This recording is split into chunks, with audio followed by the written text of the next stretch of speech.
Leviticus chapter 11. Yahweh spoke to Moses and Aaron and said to them, Speak to the Israelites and say, Of all animals living on land, these are the creatures you may eat. You may eat any animal that has a cloven hoof, divided into two parts, and that is a ruminant. The following, which either chew the cud or have a cloven hoof, are the ones that you may not eat. You will regard the camel as unclean, because though it is ruminant, it does not have a cloven hoof.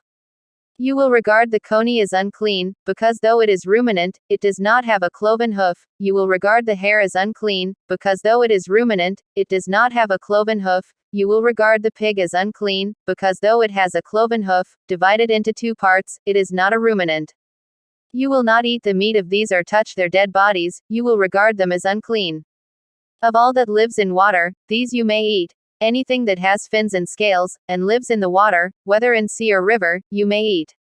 But anything in sea or river that does not have fins and scales, of all the small water creatures and all the living things found there, you will regard as detestable. You will regard them as detestable, you must not eat their meat, and you will regard their carcasses as detestable. Anything that lives in water, but not having fins and scales, you will regard as detestable. Of the birds, these are the ones that you will regard as detestable. They may not be eaten, they are detestable for eating: the tawny vulture, the griffin, the osprey, the kite, the various kinds of buzzard, all kinds of raven, the ostrich, the screech owl, the seagull, the various kinds of hawk, horned owl, night owl, cormorant, barn owl, ibis, pelican, white vulture, stork, the various kinds of heron, the hoopoe and the bat. All winged insects moving on 4 feet you will regard as detestable for eating. Of all these winged insects you may eat only the following: those with the sort of legs above their feet which enable them to leap over the ground.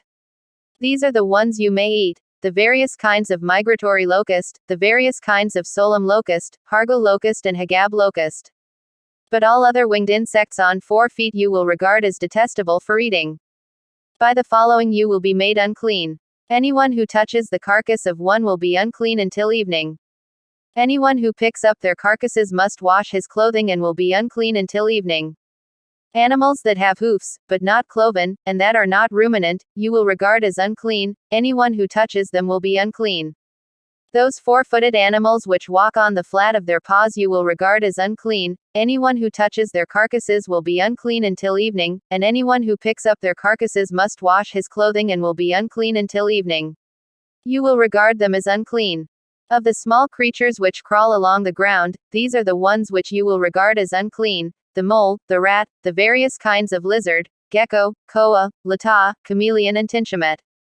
Of all the small creatures, these are the animals which you must regard as disgusting.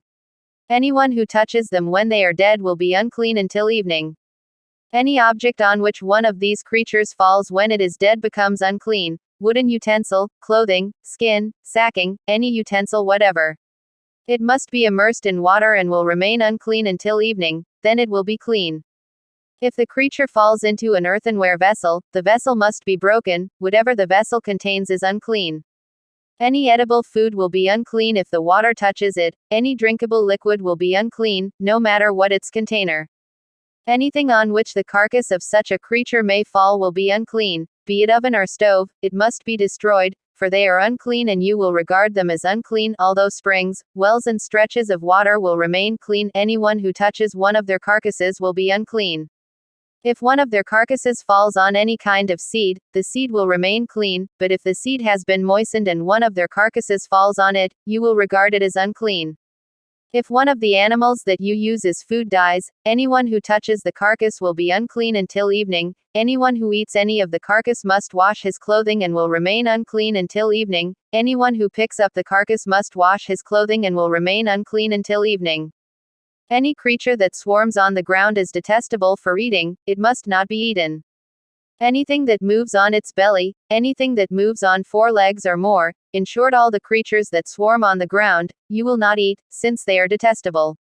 Do not make yourselves detestable with all these swarming creatures, do not defile yourselves with them, do not be defiled by them. For it is I, Yahweh, who am your God.